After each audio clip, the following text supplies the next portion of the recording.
Muy buenos días, quienes habla la estudiante Molina Vanessa, cursante de la carrera de Derecho en la Universidad Nacional Experimental de los Llanos Occidentales, Ezequiel Zamora. En esta oportunidad voy a hablar sobre el análisis sobre la teoría de la norma de derecho internacional privado. La teoría de la norma del derecho internacional privado se centra en el conjunto de normas jurídicas que buscan resolver conflictos entre diferentes sistemas jurídicos, cuando una situación jurídica concreta está vinculada a más de un Estado. Estas normas tienen como objetivo fortalecer las relaciones jurídicas entre sistemas jurídicos distintos, permitiendo la aplicación extraterritorial de normas en ciertos casos. En cuanto a la estructura de la norma, su estructura es distinta a las demás normas debido a su peculiaridad de incluir elementos de extranjería. Y esta consta primero de supuesto de hecho, lo que debe ocurrir, es decir, lo que debe ocurrir en la vida real para que la norma sea aplicable con la particularidad de involucrar elementos extranjeros.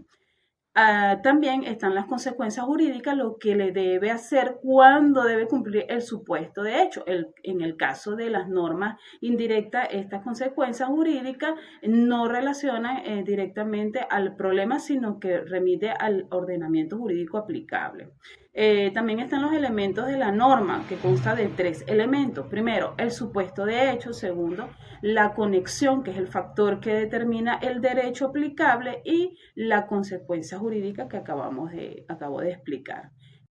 También están las clases de normas. Las normas en el derecho internacional privado se clasifican en normas directas que solucionan diferentes el caso planteado, la norma indirecta o de colisión que remite al ordenamiento jurídico aplicable, dividiéndose en normas de exportación que ordenan la aplicación del derecho propio en caso con elementos extranjeros, que sería la activa, y normas de importación, estas mandan aplicar el derecho extranjero, que sería el pasivo.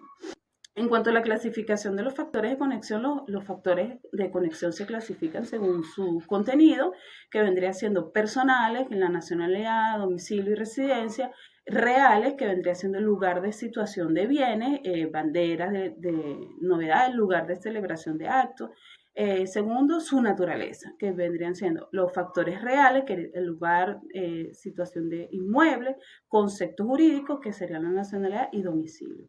Y en cuanto a número, sería único, un solo factor de conexión, y múltiples, combinación de varios factores. Por lo tanto, la teoría de la norma de derecho internacional privado aborda cómo se estructuran y se aplican las normas para resolver conflictos entre sistemas jurídicos, destacando su carácter indirecto y su clasificación en normas de exportación e importación.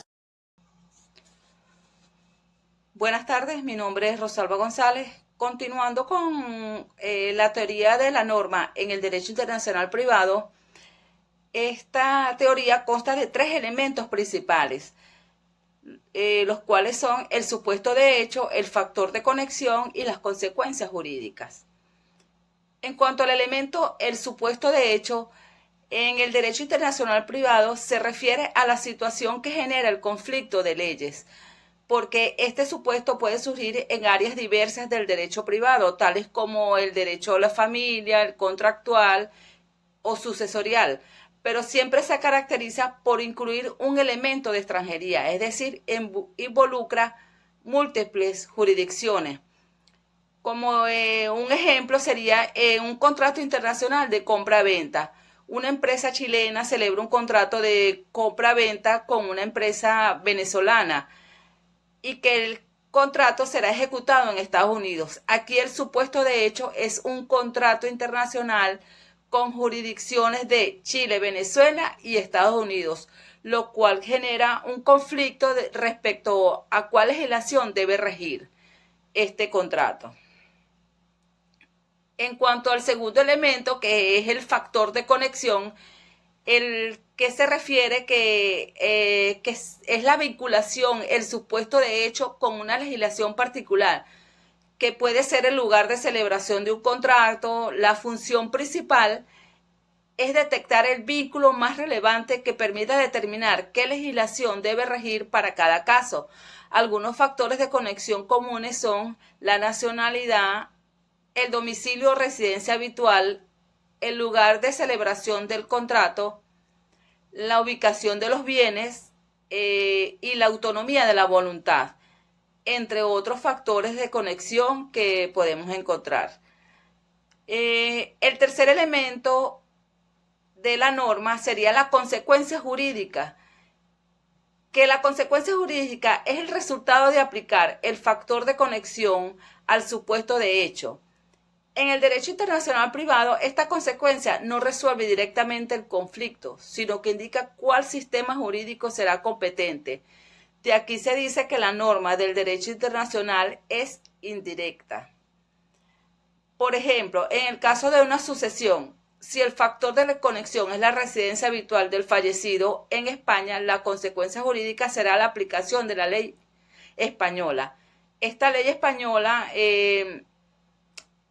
este enfoque es indirecto porque distingue a las normas de colisión de las normas materiales, ya que no proporcionan una solución al conflicto, sino que indican la legislación aplicable para el caso. Gracias.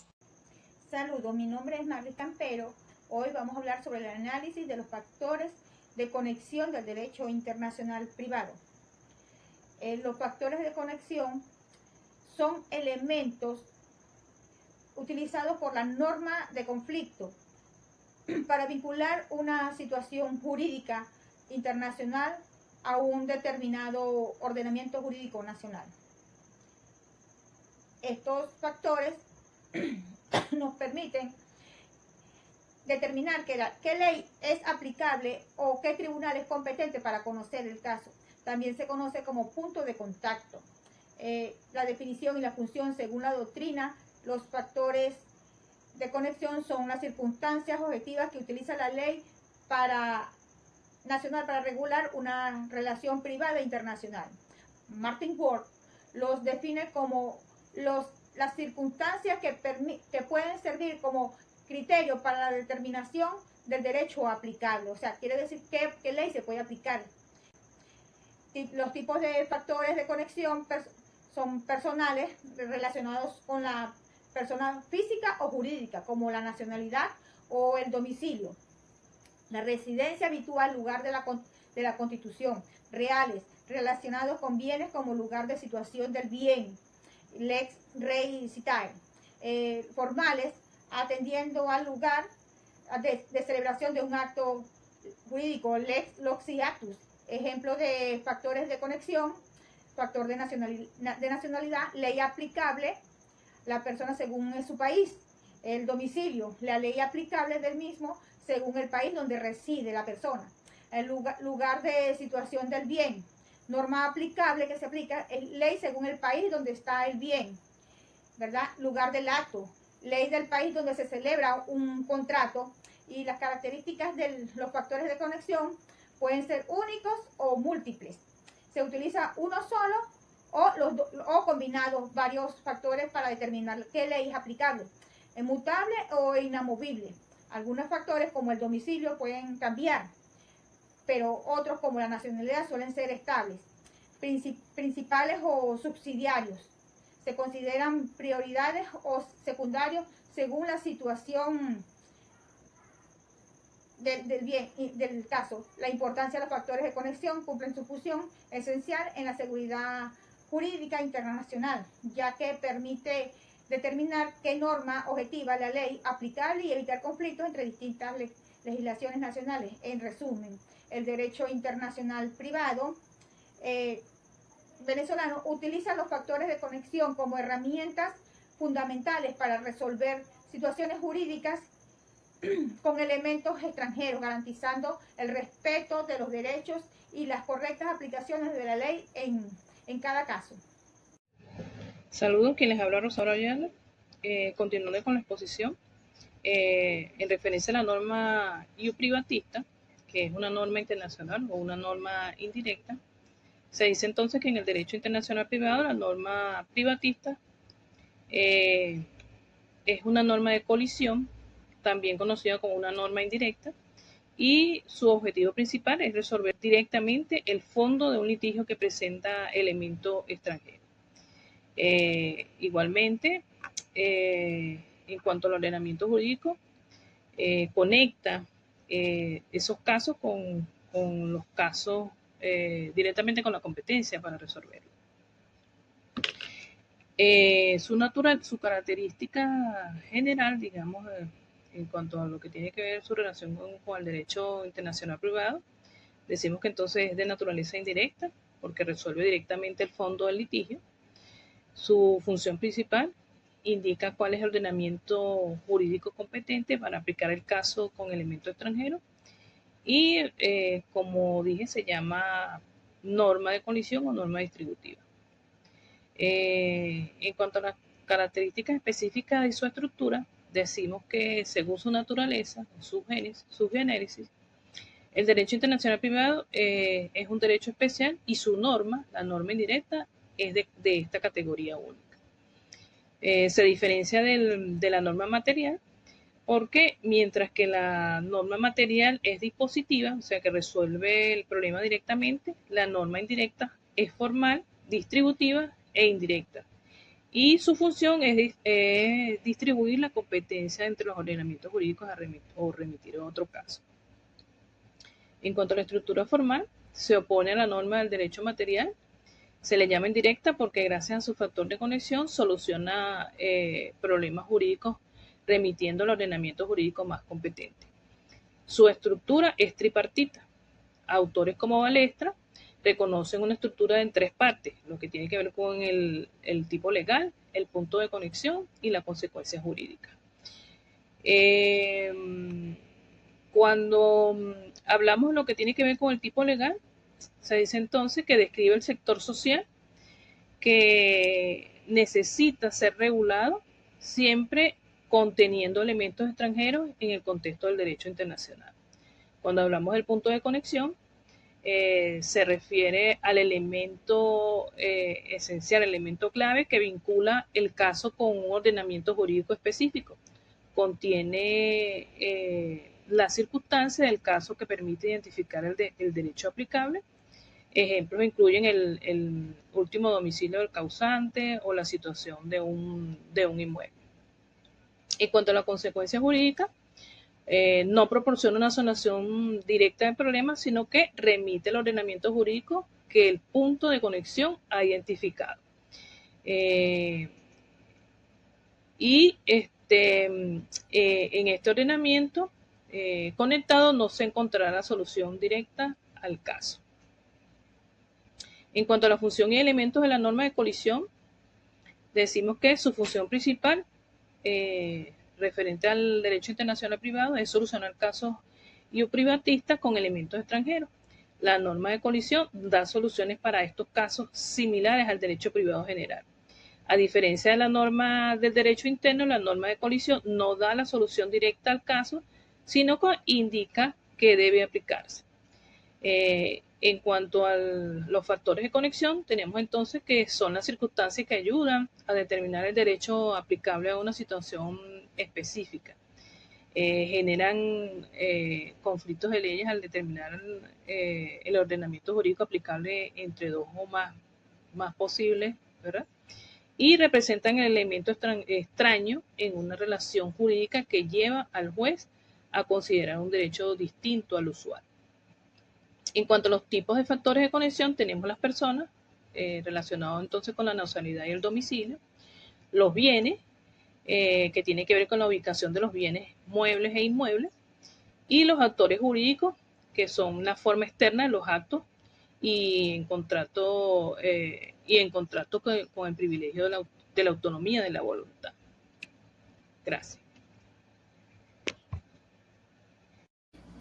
Mi nombre es Laura Freit, estudiante del cuarto año de Derecho, sección número 1, semipresencial. A continuación vamos a hablar sobre la estructura de la norma de colisión, también conocida como la norma de conflicto.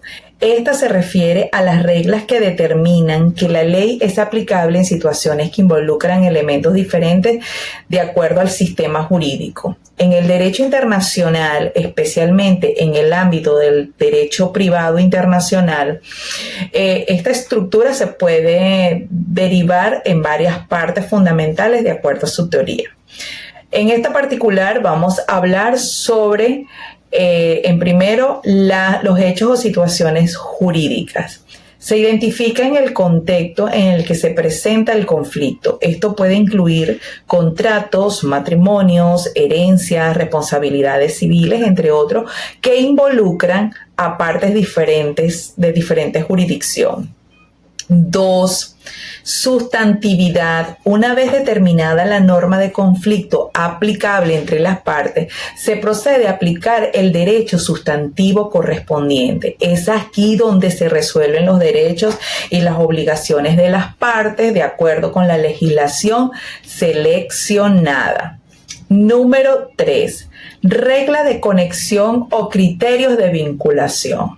Esta, que es importante, establece los criterios para determinar que la ley nacional se debe aplicar en un caso internacional. Estos criterios pueden variar, pero típicamente incluyen, por ejemplo, lugar de celebración del acto de juicio, lugar del cumplimiento del acto, nacionalidad de las partes, lugar de residencia de las partes y lugar donde ocurrió el hecho o el daño.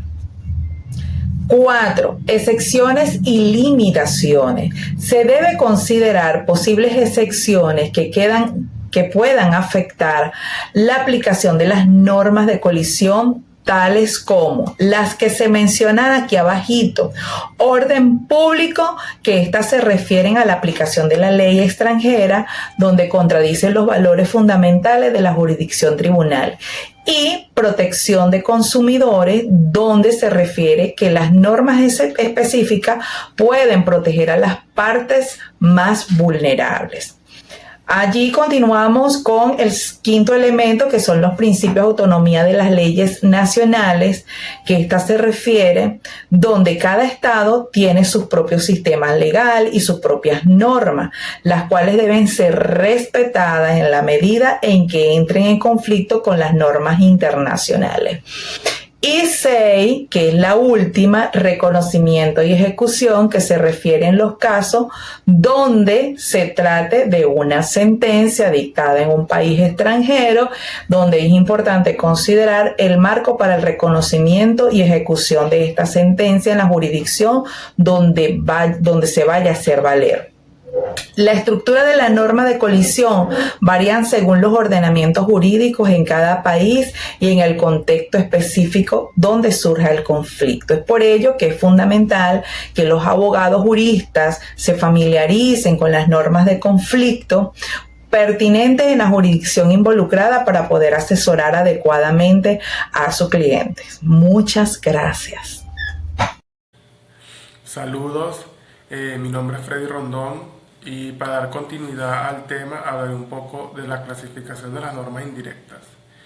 Estas normas son aquellas que no resuelven directamente un caso, sino que indican cuál es el ordenamiento jurídico aplicable a una determinada relación jurídica con elementos internacionales.